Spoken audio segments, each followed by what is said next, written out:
শুধু দেশ, দল এবং নেতা পরিবর্তনের মাধ্যমে শান্তি আসতে পারে না।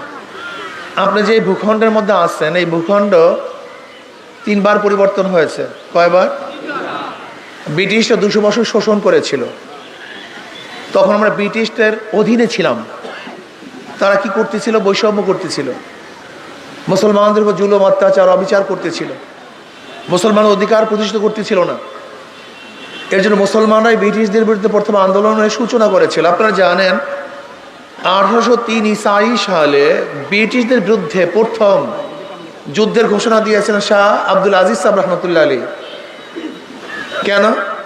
বৈষম্য দূর করার জন্য, মুসলমান এবং এদেশের মানুষের ঐক্যবদ্ধ আন্দোলনের ভিত্তিতে এদেশ থেকে ব্রিটিশ হটতে বাধ্য হয়েছিল।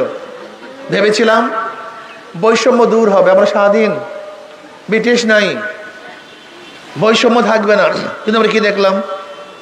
ভারতবর্ষের সংখ্যাগরিষ্ঠ মানুষগুলি সংখ্যালঘু মুসলমানদের উপর অত্যাচার, অবিচার করছে, জুলুম অত্যাচার করছে, বৈষম্য করছে। আমরা চিন্তা করলাম মুসলমানদের জন্য আলাদা এক ভূখণ্ড ব্যতীত, আলাদা এক দেশ ব্যতীত বৈষম্য দূর হবে না, মুসলমানরা শান্তি পাবে না, স্বস্তি পাবে না। এর জন্য মুসলমানদের আন্দোলনের কারণেই 47-এ আমরা পাকিস্তান নামক একটা দেশকে স্বাধীন করেছিলাম। সে পাকিস্তান কেন স্বাধীন হয়েছিল? ভৌগোলিক কোনো কারণে নয়, রীতির কারণে নয়, ভাষার কারণে নয়। আপনাকে অবশ্যই মাথার মধ্যে রাখতে হবে, ভারত থেকে পাকিস্তান আলাদা হয়েছিল ধর্মের ভিত্তিতে। কিসের ভিত্তিতে? কথা বলেন না কেন? কোন ধর্মের ভিত্তিতে?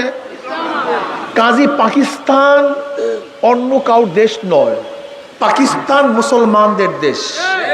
কাজী কেউ যদি মনে করেন আমার পরিচয় ধর্মভিত্তিক না, দেশভিত্তিক, আপনাকে অবশ্যই ইতিহাস জানতে হবে। আপনি যেই ভূখণ্ডে বাস করতেছেন, এই ভূখণ্ড হলো দেশভিত্তিক পরিচয় নয়, বরং ধর্মভিত্তিক পরিচয় সৃষ্টি করেছে। এটা মুসলমানদের দেশ। ভেবেছিলাম ভারত থেকে আলাদা হতে পারলি বৈষম্য দূর হবে, শান্তি পাবো, মুক্তি পাবো। কিন্তু কি দেখলাম? পশ্চিম পাকিস্তানের মানুষগুলি পূর্ব পাকিস্তানের সাথে বৈষম্য করছে, অধিকার দিচ্ছে না।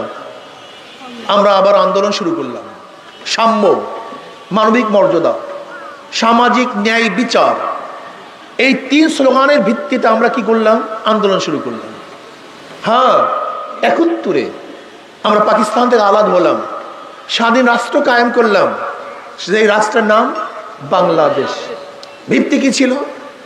সাম্য, মানবিক মর্যাদা, সামাজিক ন্যায়, বিচার। 71 থেকে 2024 পর্যন্ত যারা ক্ষমতায় ছিল তারা সাম্যতা রক্ষা করতে পারেনি, সামাজিক ন্যায় বিচার প্রতিষ্ঠিত করতে পারে, মানবিক মর্যাদা দিতে পারে নাই। যারা দলীয় তারা চাকরির হার, যারা দলীয় তাদের পেটে ক্ষুধা নাই, যারা দলীয় তাদের বস্ত্রের কোনো অভাব নাই, যারা দলীয় তাদের সিঙ্গাপুর, থাইল্যান্ডে চিকিৎসার ব্যবস্থা, কিন্তু যারা দলীয় না তাদের চাকরির ব্যবস্থা নেই।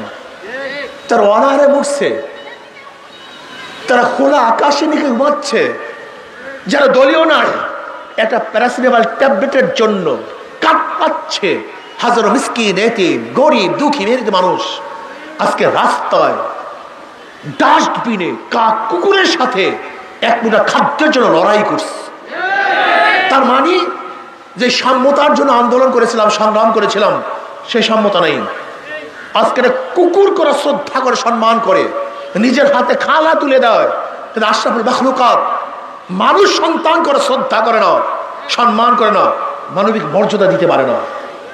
ওরা দল করলে, হাজারো খুন করলে ওরা খোলা আকাশের নিচে বুক ফুলিয়ে হাঁটে। আর যদি দল না করেন বিনা অপরাধে জেলখানায় ধুকে ধুকে মরতে হয়, আপনাকে আয়না করে থাকতে হয়, ফাঁসি রশিদে ঝুলতে হয়। সামাজিক ন্যায় বিচার প্রতিষ্ঠিত করতে পারেনি। আবার 2024 5ই আগস্ট এই অন্যায় জুলুমের বিরুদ্ধে, বৈষম্যের বিরুদ্ধে আন্দোলন শুরু হয়েছে, ছাত্র আন্দোলন শুরু করেছে, জনতারা যোগ দিয়েছেন। সেই জনতার কাতারের মধ্যে আমরাও ছিলাম। ইসলামী আন্দোলন বাংলাদেশ ব্যানার নিয়ে ঝাঁপিয়ে পড়েছিল। আমাদের জীবনের মায়া ত্যাগ করে রাজপথে ছিলাম।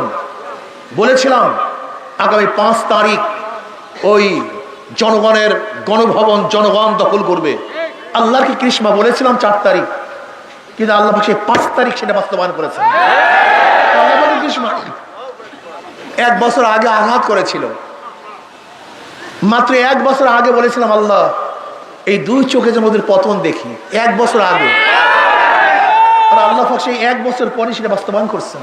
এটা আল্লাহ পাকের কৃষ্ণা, এটা আমার কারণে নয়, এটা আল্লাহ পাকের কৃষ্ণা।